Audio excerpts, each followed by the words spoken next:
Hey everybody, welcome to the fourth installment in our six-part series on Life with God. I'm Jeff Childers and I'm one of the co-teachers of the series.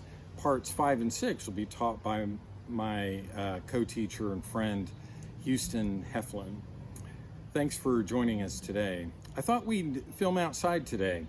There may be some background noises, but I find that those aren't entirely unwelcome.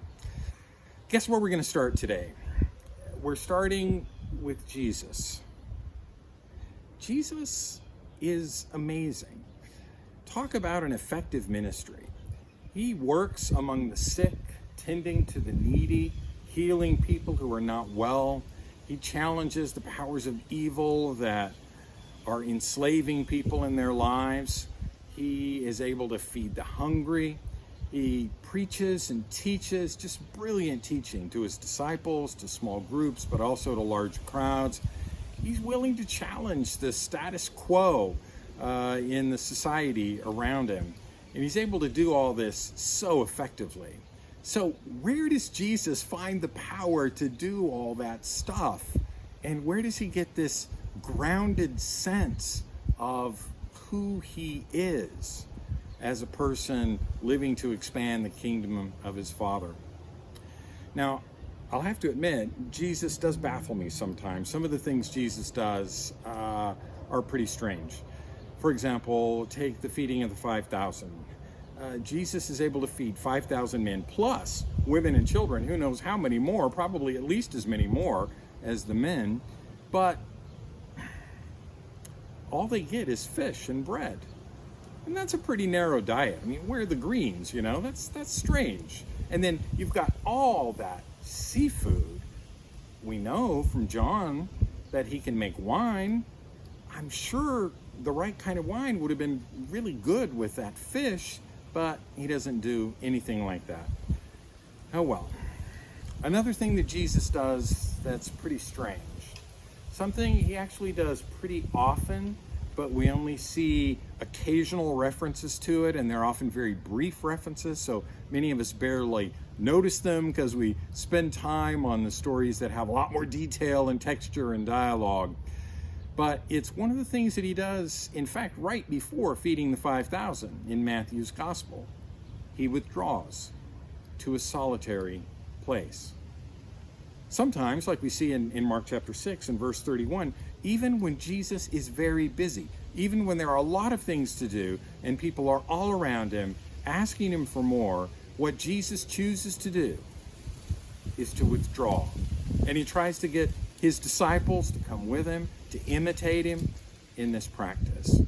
In fact, Luke 5:16 tells us that Jesus often withdrew to lonely places to pray.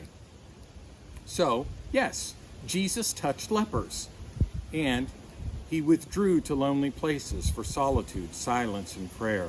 Jesus challenged the status quo, challenged the religious leaders, and he often withdrew to lonely places for solitude and silence and prayer. Jesus preached encouraging sermons. Jesus preached hard-hitting sermons, and he often withdrew to lonely places for solitude, silence, and prayer. Jesus reaches out to people who are on the margins, and he challenges the status quo so that they'll include the marginalized too. And he often withdrew to lonely places for solitude, silence, and prayer. Jesus is able to do what he does because he's deeply grounded in his Father. He knows who he is in God, even to the point of being able to give it all up, to surrender himself totally as a completely vulnerable human being and die. I think we crave that kind of relationship with God. We crave that depth. We crave that reliability. We crave the sort of power that Jesus seems to be able to tap into. But do we really want to become masters of often withdrawing to lonely places for solitude, silence, and prayer? I think many of us are more likely to run from that than to crave it. Solitude, silence, and prayer. We don't like to be still. We don't like to be quiet. And I think there are two major reasons for that. First of all, because we're simply not used to it. We live in a society that's loud and that is active. Action is where it's at. Accomplishment is what we're striving for. This is a society that values go and do it faster, do more of them in the same amount of time, be more efficient in your action, keep it busy, and never ever sit still. Sitting still doesn't get rewarded. Being quiet often doesn't get rewarded, not in this culture. We're simply not used to it. We're addicted to action, addicted to accomplishment, addicted to moving, and addicted to noise. Stillness and quietness makes us uncomfortable. We are watching TV all the time. When I go out into my car to drive, I turn on the radio so that I can have a song or an interview program. I put in earbuds when I'm working so that I can have music in my ears. We just don't know how to be quiet, and we don't know how to be still. Even when we're worshiping God, listen, heaven has perfected how to be silent in the presence of God, but we haven't perfected that. We're so addicted to the performance practices, so addicted to forms of entertainment, that if you're in a public worship service and there's more than like about 5 seconds of inactivity, you start feeling uncomfortable. You start getting nervous. You wonder what's gone wrong, because clearly something has gone wrong. There's not supposed to be this dead time. And we just can't stand it. Even in our worship, we're prone to fill any of the dead spaces with background music, ambient music, because we just don't want to be quiet. This is not a feature. This is a pathology. We're simply not used to being still and not used to being quiet, which is why we're constantly streaming music, streaming TV shows. People between the ages of 35 and 49 spend more than 7 hours a week trolling the internet. I bet those numbers have gone way up this year. And a third of all people that have cell phones are told by their friends and their colleagues and their family that they don't check their phones often enough. There's this pressure to constantly be connected, constantly hooked up. And so we've got our phone notifications set. They're constantly buzzing. They're going off all day and all night. We take them to our beds with us and sit them by our bed stands. We go to sleep looking at the screen. We wake up through the night looking at the screen. And then we get up in the morning looking at our screens. So how in the world, with all of this going on in our lives, can we learn to detach from all of the things that we think are bringing us life, and they aren't, and be still long enough to hear God, and maybe even to attend to what's going on inside our souls?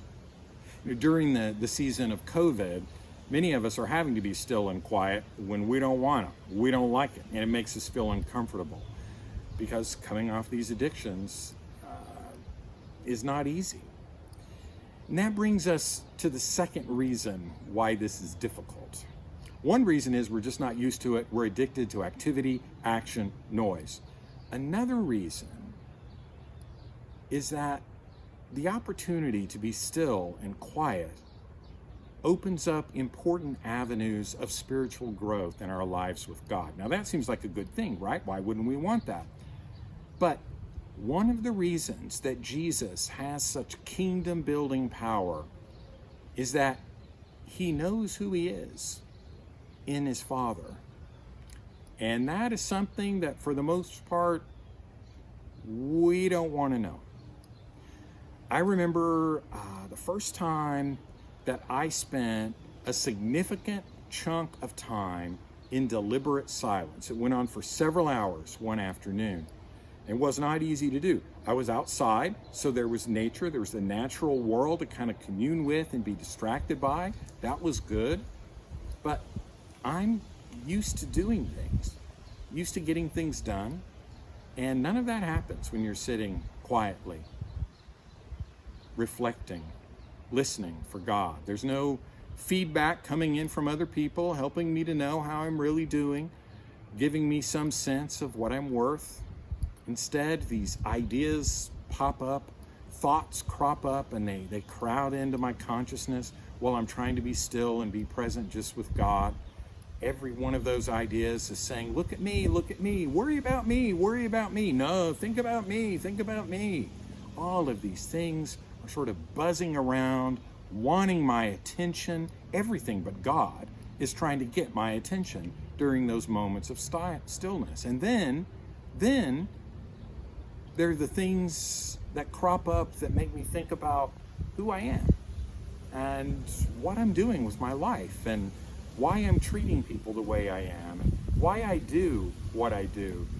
Things that I often don't want to face, the mistakes that I've been making, uncomfortable truths about how I've been managing my life, the people I've been hurting or neglecting. And in the middle of all that, I think, when will this silence end? And I look down at my watch, and I've been at it like 15 minutes, right? I've been at stillness and silence and contemplation and meditation 15 minutes, and I'm having to deal with all of this interior noise and chaos, introspection and conviction. When you're in the wilderness and it's still and it's quiet, that can be the place where you meet demons. And if I can just stay busy, then I never have to stop and ask myself questions like, what is all of this for? What am I doing in my life? And why am I doing it? How am I acting? And how is that affecting other people? If I'll keep the noise volume high, and if I'll stay busy and active, then I don't have to listen to all of those things deep within, because they're always being drowned out by activity and by noise. That blocks spiritual growth. What was Elijah experiencing back in 1 Kings 19? You remember that famous story? He's there out in the wilderness, and he hears this strong wind, and it's shattering the rocks on the mountain around him. But the Lord's not in the strong wind and the shattered rocks. Then there's a devastating earthquake that shakes everything up with chaos and mayhem. But the Lord's not in the earthquake shaking everything up. There's a fire, but the Lord is not in the fire. Then Elijah hears a still, small voice after the fire, after the earthquake, after the rocks dashing about, after the fierce winds. And the Lord was in that voice. But if you never sit still, if you never are quiet long enough, then you never have to listen to that voice, the voice of the Lord, and even the voice of your own heart and your own spirit. Now, for a lot of us, COVID has forced on us some detachment. We didn't want it, we just got it. But in itself, that detachment from all those things that we grew up thinking were the things of which life consisted, and where we would find meaning in life, accomplishing things in our career, collecting possessions, having all kinds of exciting experiences, filling our days with activity and busyness and noise. Just in itself,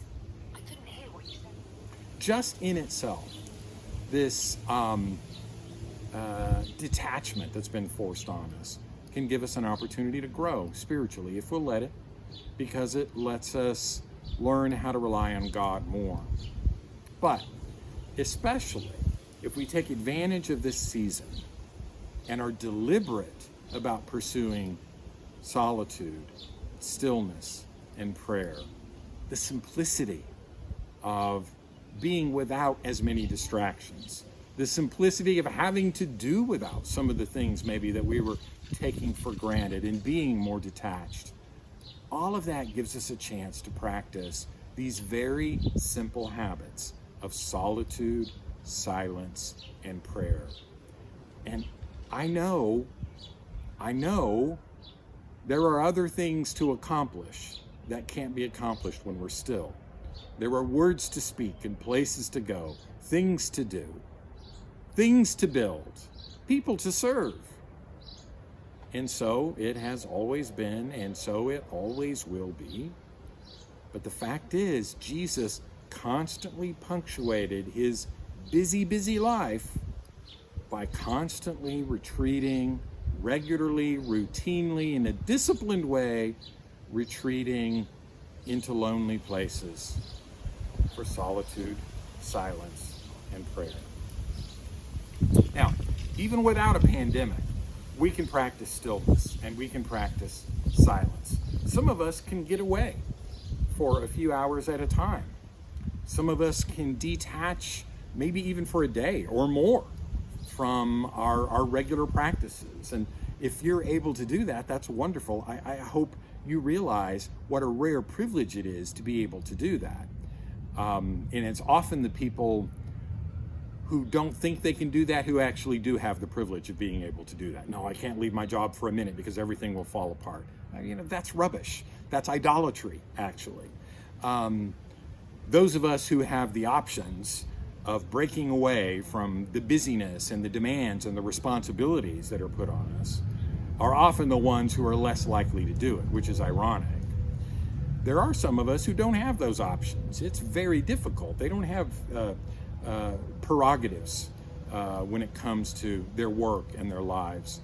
But even if we're living like that, even if that's our situation, we can still break away, even if it's just for 5 minutes, even if it's just for 10 minutes, or maybe half an hour here and there.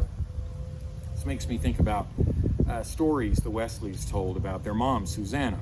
John and Charles Wesley were part of a large family. Susanna, their mom, had 19 kids. Only 10 of those lived past infancy, so I guess that was a pretty easy thing for Susanna to manage. Her husband didn't take care of it. He was too busy losing all their money and pursuing projects that didn't get anywhere. Susanna was the one that had to run the household. Susanna was the one that had to manage the funds. Susanna had to take care of those 10 kids, and she schooled them at home and raised them. But one of the things Susanna was also famous for, and John and Charles talk about this, is her habit of regular prayer. It wasn't easy to get. She was usually dressed in an apron, and the story they told is that when it was time for mom to have her quiet time with God, she would sit down in a corner and throw her apron up over her face. And when the kids saw that mom had her apron on, they knew she was having her quiet time with Jesus, and they better leave her alone. Well, someone says, I just don't have time for that. I've got too much to do. Yeah, I know. And we're all busy doing it. We're all busy building it. We're all busy accomplishing it. We're all busy going. And even when we do have some time away in recreation, we want to fill it with activity and with noise. And is all of that saving us? Is it saving the world? Are we doing all of that out of a deeply grounded relationship with God? Why are we addicted to it? Why is this God of noise and activity one that we're so quick to serve? Let's just take our words as one example. I'm naturally a fairly quiet person, and yet I speak a lot of words. We think our words are going to fix things. We think our words are going to control things. We use words a lot. Did you know that on average, the average person in the average lifetime is going to speak 123,205,750 words? That's a lot of words. That's a lot of words. And are those words saving you? Are those words saving the world? How much is being accomplished because of all those words? I think some wonderful things are being accomplished because of some of those words. There's no doubt that some of us probably need to speak up more, but most of us don't. Most of us need to talk less, to talk more slowly. Most of us need to be better listeners. James 3 is right. Our speech disciplines, the discipline of our tongue. It's very important. And in a society that seems to value that you have the right to say whatever you want to say, whenever you want to say it, at first impulse, however you want to say it, as loud as you want to say it, what practices do you use to develop spiritual speech disciplines so that your words do the work of the kingdom at home, in your family, with your friends, at work? I know someone who makes sure that he never says the first word in a conversation with other people, apart from just greeting people. Of course, he's quick to be the first one to speak, to say howdy. But when there's a conversation going on, or when people are responding to an issue or a problem, he makes sure that other people get to speak first. And that's the opposite of what I do. I tend to interrupt other people while they're talking. How do you become someone whose speech disciplines are disciplined? Silence is a critical tool for that. Some of us don't know how to be silent for 5 minutes, and we've got so many important things to say. Maybe some of us need to learn how to be silent for hours at a time, and not just when we're sleeping, so that we can learn better how to listen and how to speak wisely. Mouthing off might feel good, and it's certainly your right in our society, whether it's face-to-face or on FaceTime or Twitter, but it doesn't accomplish as much good as you might think it does. Well, let's think about some other practices, some simple practices. Shutting your mouth and listening, that's a pretty simple practice. The issue there is not something complicated or difficult. The issue there is simply developing the discipline of doing it. And that takes practice. You have to spend time in deliberate seasons of silence to practice that. Let's pull together these thoughts into a couple of other simple practices that I want to tell you about. They're both practices that are prayerful. They both require stillness. They require at least some quiet, even if it's just a few minutes of quiet. Ideally 10, but obviously if you could do 15 or 20, that's even better. Both of these practices are practices that help us learn how to listen and how to be attentive to the presence of God and to the voice of God in the world around us and even in our own hearts. They're also both practices that take advantage of the fact that we have been forced into some detachment because of COVID, and maybe even help us to cope with that a little bit. First, the of recollection. In Psalm 46:10, the psalmist says, "Be still and know that I am God," speaking for God. Well, during the season of COVID, that's easy to say, but hard to do. Yeah, I'm being required to be more still and inactive than I want to be. But I'm not able to trust God very much in the middle of that because of all the uncertainty around me, because of the suffering and the difficulty. Well, why not try practicing trust in God? And that's what recollection is about. You may be the sort of person who finds sitting still and quiet simply in the presence of God to be a difficult thing to do. And this is a practice that can sort of help you discover the value of that and learn how to do it. Even 10 minutes of it in a day is a way of leaning into that and of learning how to listen better to what God is trying to tell you during times of stillness and detachment and quiet. So here's what you want to do in recollection.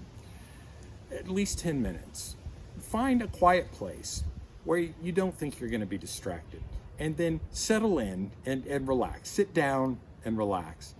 Open up your time with a brief prayer or maybe with a simple verse from Scripture.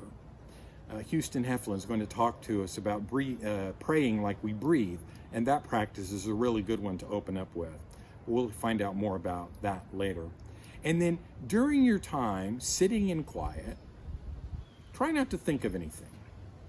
Imagine that you're sitting with a beloved and you just want to sit there and be in their presence. Or you're sitting with a friend. You know, there are times that you just want to sit there. You don't have to talk about things. You don't have to be working on a project together. You can, because of the depth of your relationship, just sit together and enjoy one another's presence. This is what you're trying to do with recollection. Now, you're trying not to think of anything. You're trying not to say anything or do anything, but sit in God's presence. That lasts for about 8 seconds, if you're lucky. Then things start coming to you in your mind. You start thinking of ideas, all kinds of things. You might be thinking about something that you were just doing earlier, or something that you've got to get done later in the day, something you're concerned about this week that's got you worried. These things are going to come up in your mind. That's okay. That's okay. Don't be frustrated by it. Your goal is to sit thinking of nothing with God, and it's going to be really hard to accomplish that. But don't be frustrated. Something's come up, pray about that thing. In fact, what you might do is just write that thing down in a word or two, and then put your pen or pencil back down and offer that thing, whatever it is, up to God and entrust it to Him. Practice entrusting the things that come up in your mind to God in a brief prayer. And then you go back to simply collecting yourself back again, which is what recollection means, and just sitting with God until the next thing comes up. It might be the same thing. It might be something else.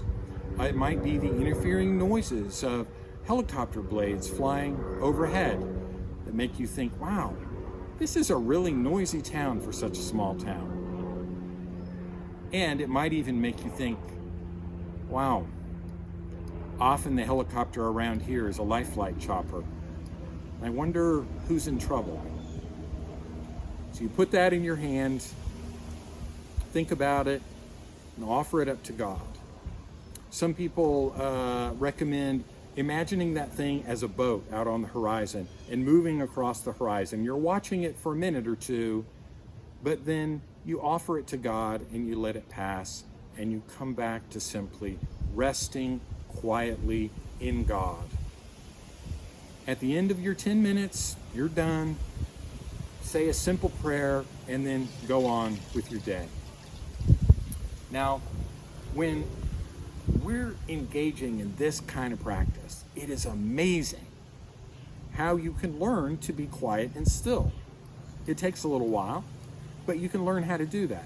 It's also amazing what we learn about ourselves. All the things that we have rattling around back there that we're preoccupied by, that we're worried about, that we're distracted by, that we're fixated on. Some of the things we're addicted to, the urges and the impulse that we just can't seem to get rid of, and we don't ever really admit that they're back there. The things that are bothering us and filling our hearts with anxiety or capturing all of our attention so that we're not as available to God and His kingdom work as we could be. And then we're learning at the same time to give those things up to God. And if you do write them down, that becomes a bit of a journal where you can track your spiritual growth over time. So that's the first practice, recollection. The second practice is a practice of examination. It's also simple. It mainly requires a little bit of quiet and some time to reflect, maybe at least 15 minutes, but 20 or 30 is even better. Paul said in 2 Corinthians 13:5, examine yourselves. And Psalm 139:23, the psalmist prays to the Lord, search me and know my heart. Test me and know my anxious thoughts. This practice of examination, which is sometimes also called examen, Examen, is a simple practice, but it's all about the examination of ourselves and about learning how to be more attentive to God, not only in the moment of examination, but also through our day. So here's what you want to do. You want to block out a few minutes, and then during that time, open it up with a brief word of prayer or a passage of scripture. You might open it up with Psalm 139:23, for example, and use that scripture every time. These sorts of spiritual practices aren't about changing things up all the time. We betray our addictions to novelty and entertainment and consumption, in that we're all the time trying to do things new, trying to do things different, changing it up. And the deeper practices that will ground us more fully in God have much more to do with what it is that we'll commit ourselves to simply as habits over time. You don't need a different prayer every time you do this practice. Maybe you just need to open it up with Psalm 139:23 and close it with the Lord's Prayer every time. What do you do in the middle of those two prayers? Well, you reflect over a period of time. What most people like to do is they like to take the day that they've just had. So they might be doing this at night, or maybe they're doing it in the morning over the day before. And then they're in this quietness and in this stillness, they go over that time period and think about the places they went, the things that they did, the people they talked to, the things that happened. And then they ask themselves a couple of simple questions. For example, you might ask yourself, when did I feel that God was close to me yesterday? And you walk through the day, and you notice those times when it seemed like God may have been close to you. And after you've worked through the day answering that question, you go back and answer the opposite question. This is a common way to do it that's pretty helpful. You just flip the question and you say, okay, when did God seem most distant from me yesterday? When did I feel most apart from him? When did he feel absent? And so you reflect back over the day, and then when you're done with that, you're prepared for prayer. You're ready to thank God for the ways that he was present, and the way that he brought things into your life, and the people that he brought into your life. And you're ready to confess some frustration and anxiety, maybe sin, during those times when God seemed most distant from you. I have found this practice helps me really to live the day as a day and not just let them all, and the older I get, the days all crowd together, the days move more and more rapidly, and they're starting to flip by, with such speed. I need something that can slow me down and get me to meditate on each of these days. And this practice of examen lets me do that. You can change up the questions. Yesterday, when was I most joyful? When did I feel the most grief? Yesterday, when did I give love? When did I withhold love? When was I most confident, most faithful? When was I most fearful, most anxiety-ridden? This is a simple practice, 15 minutes, 30 minutes, reflecting back over a day, or maybe reflecting back over the week, asking a couple of simple questions in preparation for prayer. Sometimes we say, I just wish I trusted God more, especially during this pandemic. Recollection lets you practice trust. Or we say, I wish I understood myself better. I wish I knew better what was going on in here. I wish I could see what God was up to in my daily life. I wish I heard from him more. Examen practices those things. Now, I know that for a lot of us, COVID, it's a lonely time. And I'm sorry about that. That's not what you wanted, and that's not what we want for you. It's an anxious time. People are experiencing real difficulties during this season. And I don't want to make light of that. I don't want to make it sound like, oh, you think that it's hard, but actually it's this wonderful thing that brings all these blessings. No, it's hard. But because it's hard and lonely, and maybe even filled with grief and pain, that doesn't mean that it's not an opportunity to grow. When I talk to the old timers and they tell me the stories of their lives, it is always the case that they talk about growing the most in times of difficulty. Why is it that way? I don't know. But I think it has something to do with the way God himself enters the human experience to take the difficulties that we have on himself. And so it's in those times when we're most like Christ and closest to God and becoming more like Jesus. This is a time to lean on God, to deepen our relationship with God, something that often happens in times of hardship. So, may you seek out and find moments of stillness and quiet, and may God fill those moments with his presence.